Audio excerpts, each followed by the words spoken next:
Welcome to the Liberty Lobbyist, the House Majority Leader in New Hampshire, Jason Osborne. Good evening. Thanks for joining me. Oh, anytime. Oh, So how long have you been doing this show? a little over a year. Oh, and this is the first time you've invited me. I only do it twice a month. Okay. All right. Oh, are you afraid I'm going to tank your ratings or embarrass you? Get you kicked off the air? Well, you are a man of few words, sir. So hopefully, you are not. You have more words tonight. But I have Well, lots of I wouldn't count on that. So be questions. prepared. So you have been Majority Leader for 3 years. How many terms in the House? Six? Actually, 5 years. Five?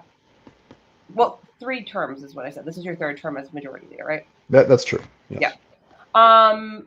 You are likely the only Liberty Republican Majority Leader in the country.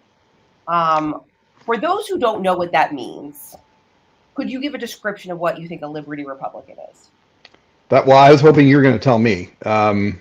So I bet I'm not the only one. There's probably one or two others as well. I mean, Idaho is pretty based, from what I understand, and Wyoming. Yeah, these But days. but I don't know. Mm-hmm. What do you think a Liberty Republican is? I would call it just a real Republican. One who believes in the founders' vision for this country, and the Constitution and the Republican Party platform, and individual responsibility and freedom. Yes, I think individual responsibility, individual liberty first. I think a lot of times when people think of more traditional Republicans, they kind of have a corporatist sort of lean to it, and that sometimes is a turnoff to some people. But I think that Liberty Republicans are just more focused on individual liberty first over sort of that sort of Chamber of Commerce sort of style Republican. What made I actually don't know the answer to this, even though I've known you quite a few years. What made you decide to run for the House originally? Oh, I can't believe you don't know the story. No, it's all about the pink signs. So I know you're you've seen my pink sign, right? yes. So I wanted to conduct a social experiment to find out how many people would vote for a pink sign. And so I printed out 100 of these signs and I put them up around my district. And there were 9 people running for 5 seats, and I came in second. And you did nothing else? Correct. Wait a minute. All you did was put out signs, and you came. Now, it's a little bit of exaggeration. I did send out one postcard, and the postcard said, "I will vote against government every issue every time." Well, in your district, they probably really liked that. Yeah, that's where I found out that I live in the correct town. Yes, these are my people, and yes, they keep sending me back every year. Yes, most certainly. So, the House and the Senate in New Hampshire, just I want to give a little bit of perspective for people. It's a little bit different. We always say that the bills that originate in the House are the bills that originate with the people. The bills that originate in the Senate are the bills that originated with the lobbyist, present company excluded because they don't put in my bills either. But I'm not making you throw anybody under the bus here, but I think that that's a pretty good description. Would you agree? I think that is generally correct, right? The lobbyists, they can't possibly have much influence in the House because there's so many members. There's 400 people for them to talk to. So they spend all of their energy over in the Senate, where there's only 24 members that they have to deal with. So there's a lot of things originate in the House and make their way through our body and then get destroyed in the Senate once the lobbyists swoop in and put their claws into people. I will often have bills that I'm working on that are in the House, and then I don't even really see any lobbyists at the hearing. And then they go over to the Senate, and they don't even bother showing up to the House because they're like, it was going to pass. You know what I mean? But now they're going to attack in the Senate. And I think obviously, I think you're being a little bit generous when you say like, okay, yeah, it's because there's so many of them. But I think the other part that makes it that way is because there are so many reps. There's 400. The entry level to become a rep is the bar is fairly low. It doesn't cost a lot of money to run a campaign. But for 24 senators, they have far more expensive campaigns. And therefore, they need a lot more money from typically more than, reps can usually just use their own money or friends and family. Senators really have to fundraise. And so that is why the lobbyists are over there, because they're the ones who often hand out some of those checks. Would you agree with that? It is, but I mean, chicken and egg. But the reason they're doing it is because there's so few of them, and they're easier to influence. Yeah. All right, majority leader. What is your job? That's a great question. So it is my job. I have 220 members to get to know, and it's my job to know what they think. And so I'm a receiver of information, and I am a disseminator of information. So so right now at this stage of the game, bill filing was last week. So right now I'm looking through all the bill titles, and some of them are obvious what they are, and some of them are less obvious. And the less obvious ones, I'm calling up the members and saying, "Hey, what are you doing here?" And "Oh, do you really think that's a good idea? Have you thought about maybe not doing that?" They filed 1,000 bills, and in the state of New Hampshire, every single bill gets a public hearing. Every single bill gets a vote on the floor. So if there are 1,000 bills to work with, that is a lot of people's time that is taken up dealing with every one of those. So hopefully we'll be able to pare that number down a little bit to a more manageable number, so we can actually finish up the year before the end of next year. I just so that people are clear. So the way our rules work, so there's a pretty narrow submission period, but now there's going to be more time after this where they could still be withdrawn before it's like a final deadline, and it is what it is, and we all have to move forward. Now, legislative leadership in a lot of red states isn't necessarily like the way that you guys run. Okay. Correct. So, what would you say is maybe some of the differences just from what you have sort of heard how other states function?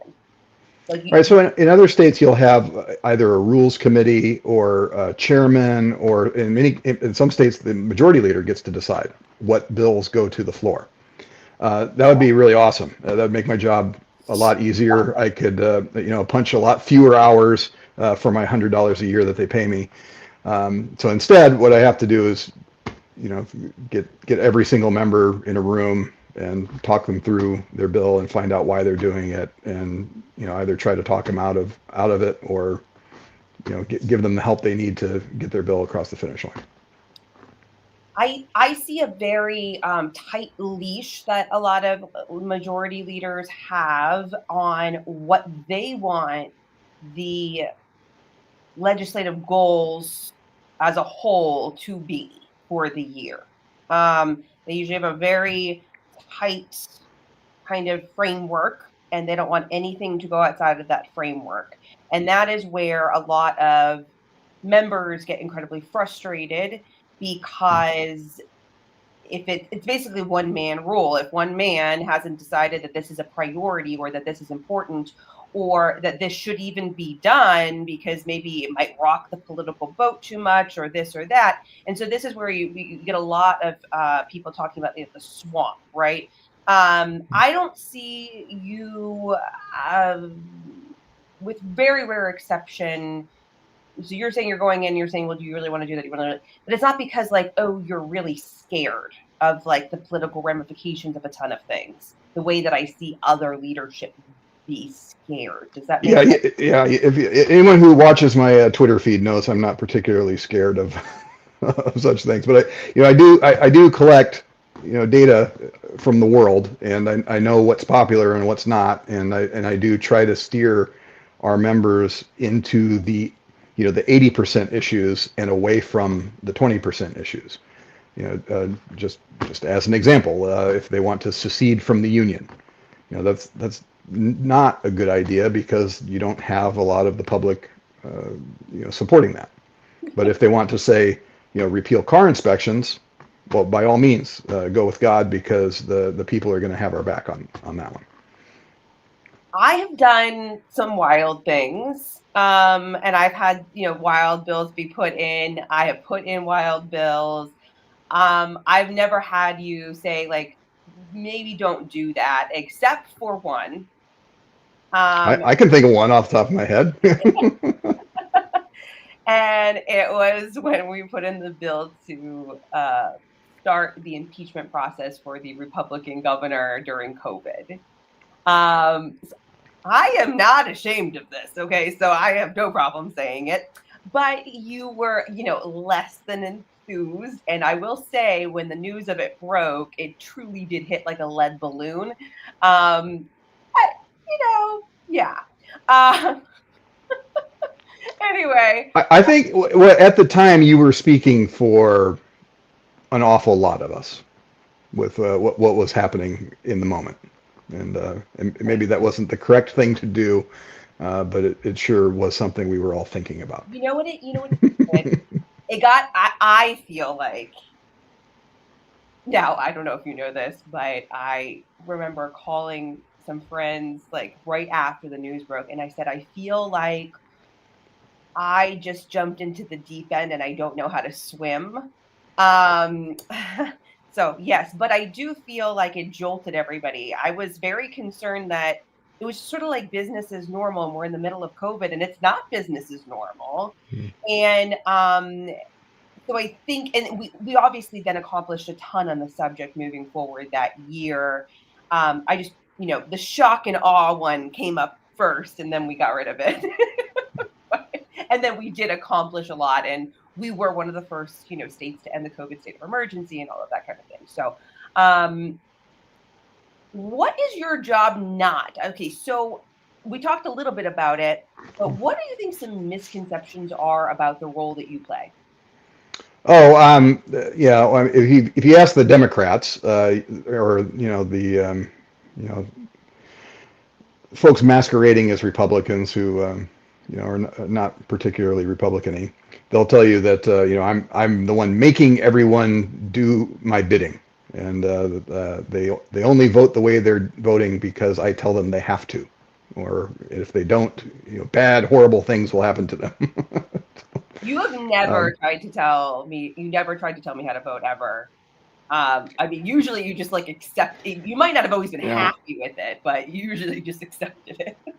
Yeah, well, normally you're on the right side of things, so that probably never came up. So I have budget.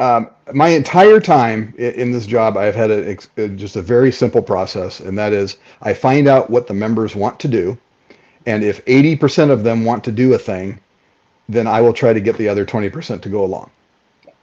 And if there's not 80%, then I try to sweep the issue under the rug, make it go away as quickly as possible, so it's not sitting around to be fought about. Yeah. And so that's after this month of going through all the bill filings and figuring out what we're going to keep and what we're not, the next step will be to schedule the bills out and try to get all the ones out of the way in the beginning that are going to cause us problems.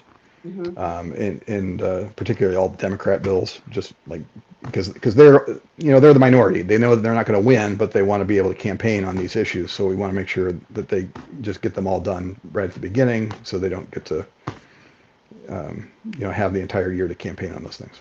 Right, and it gives the Republicans more time to work on their legislation and work things out that might actually succeed. So yeah. Activism efforts. So bad types of activism. Let's talk about it. Ineffective activism. Now, when I think of the pinnacle of ineffective activism, I think of the honk brigade that went by your house. That was pretty funny. My neighbors did enjoy that. My wife is very sensitive to such things. She did not appreciate it.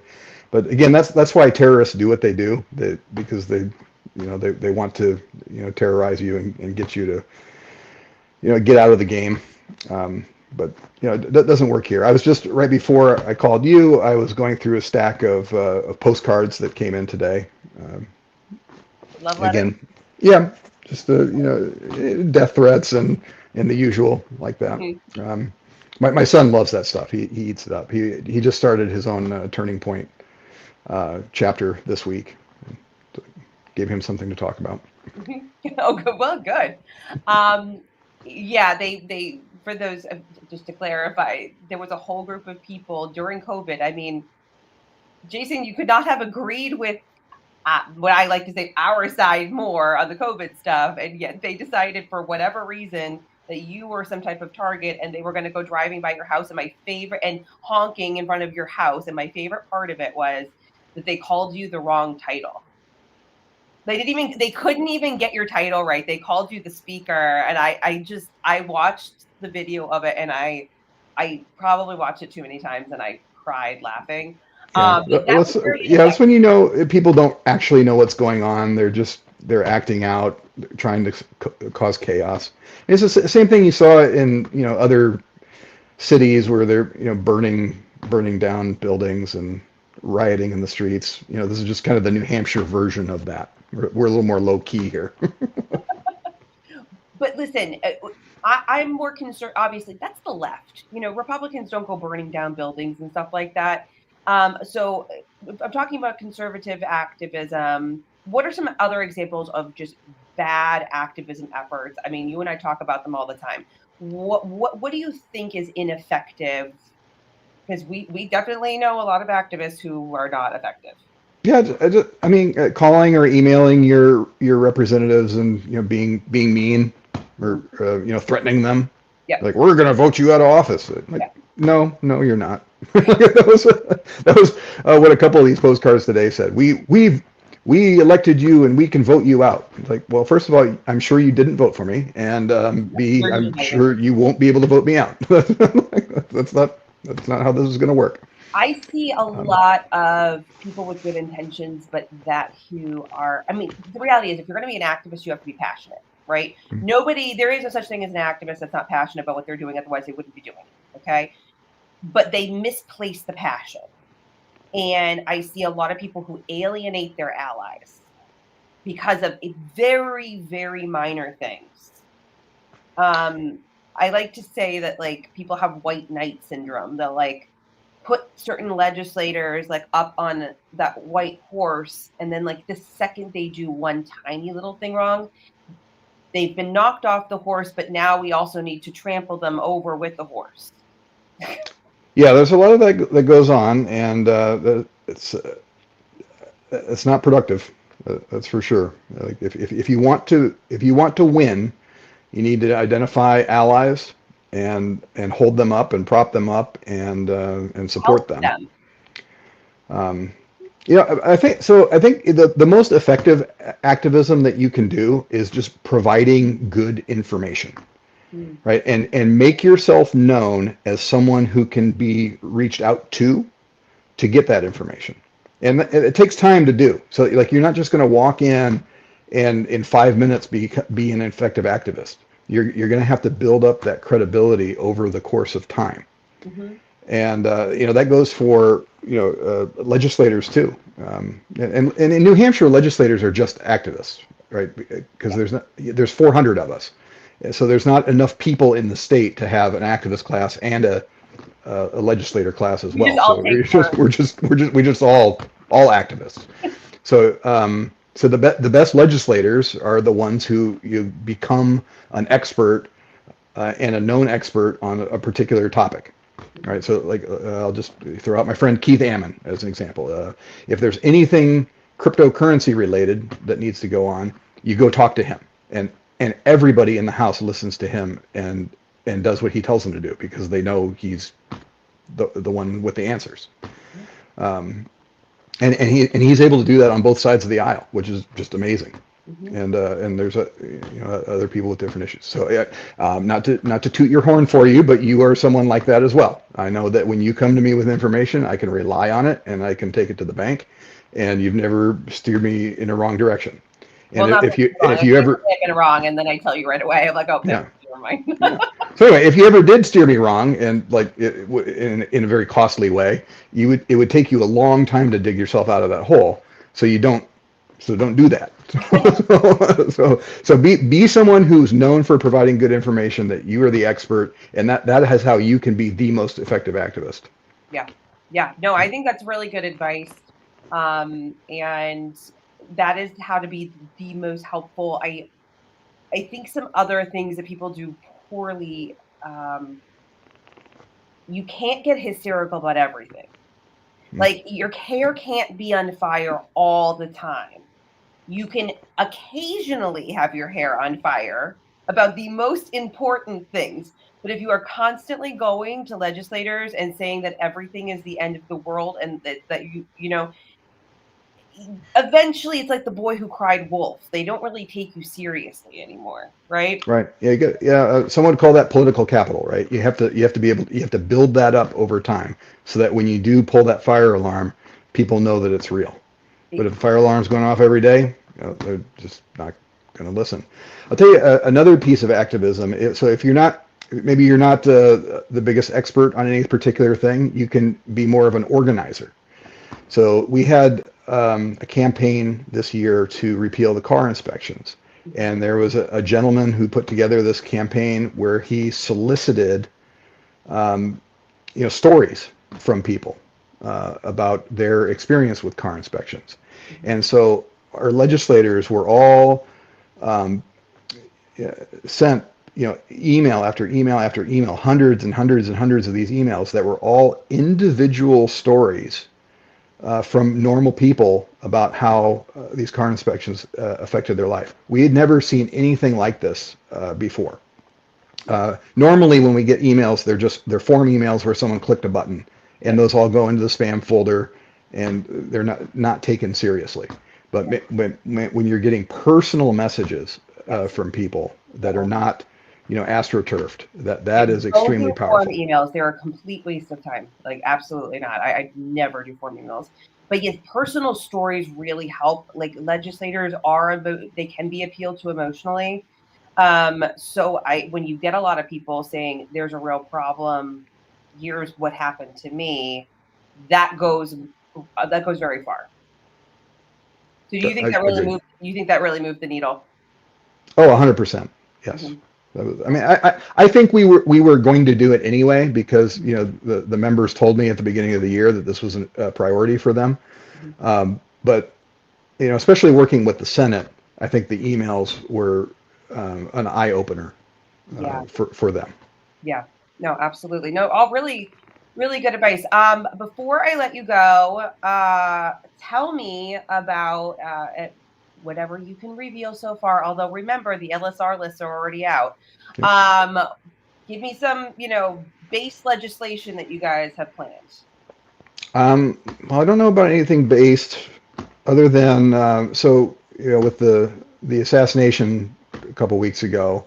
One of the initiatives we'll be working on this year is trying to make a dent in our public schools in terms of the leftist indoctrination that goes on in there, and teaching kids that speech is violence, that it's okay to kill people, and the America is a horrible, evil, racist place.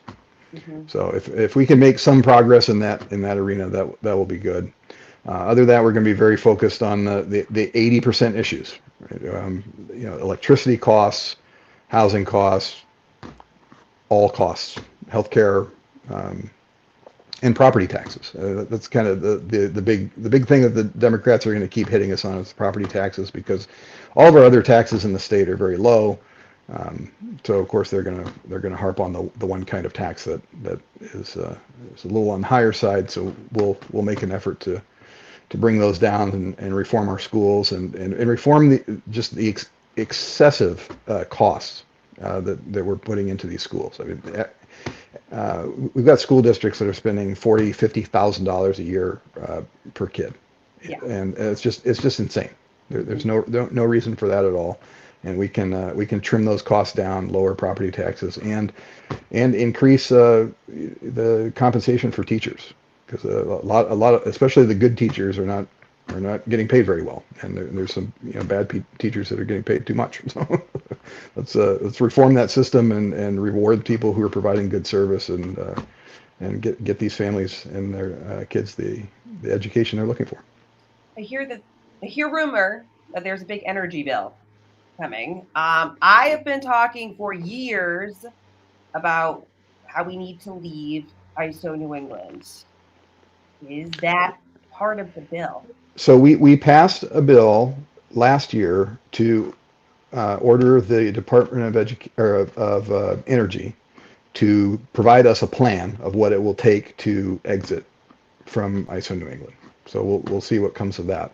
But we do have, and I'm the wrong person to remember. I said it's good to be an expert in something. I am not an expert in this, and so you need to talk to someone who is. Okay. But there is a pretty a big bill coming forward that would, I think, allow New Hampshire to attract a lot of new energy production and be able to provide it to our citizens on the cheap, and also make money off of our neighbors and exploit their horrible policies that they are inflicting on their citizens. Just for those who are not in New Hampshire, we have a nuclear power facility in New Hampshire, and we produce plenty of energy to be able to, take care of ourselves. We should have cheaper energy costs than we do, but we are surrounded, because we live in an island in a sea of hell of the Northeast, and because of the surrounding blue states and their ridiculous leftist energy policies, they kind of drain our energy in a lot of ways. So it's always been a very, in my opinion, unfair relationship that we have. So hopefully, we can work on that. I mean, let's build a second nuclear plant. Yeah. Well, so I was just told yesterday by someone in the industry that because New Hampshire has been so vigilant about shooting down these leftist green energy policies that our neighbors have been adopting, that it has now gotten to the point that even in the Northeast, where energy costs are relatively higher just because of our location, Yeah. New Hampshire energy costs are going to be comparable with states like Pennsylvania and Maryland, where we have no right to be on par with them, but we are, because our policies are better than theirs. Mm-hmm. Good to know. I love to hear it. All right. Well, I will let you go. Thank you for coming on the Liberty Lobbyist. How can people find you? Because you do have a fun Twitter. I do have a fun Twitter. I'm Osborne #4NH on the Twitters. Do we still call it Twitter? I know it's not supposed to be called Twitter. I do. I'm going to probably be that guy until I die. But I do have fun on the Twitter. It's kind of the one joy I have in life. I hope you have some more than that. But all right. Thank you so much. Have a good night. All right, you too. Bye-bye.